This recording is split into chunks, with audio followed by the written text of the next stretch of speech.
everybody, welcome back to our channel. In this following tutorial, I'm gonna let you guys know the ways to create a Twitch poll.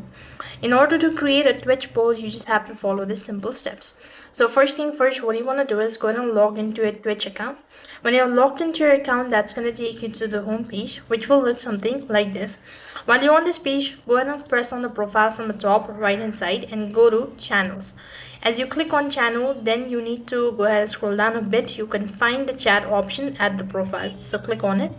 As you click on it, you could see the chat page at the right hand side corner. So here you want to go ahead and type in poll, or you could just go ahead and click on that. And once you click on the icon, now another way of creating a poll is that you could go to your video producers or the dashboard section, and then you could go to stream manager from here, and you could see at the bottom of the page there is this plus icon. Press that.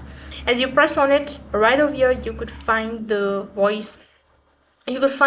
poll option, so go ahead and press on it, and this way you could create a Twitch poll. That's all for this video. I hope the video was helpful. Make sure to like, share and subscribe to our channel. Thank you for watching. See you in the next video.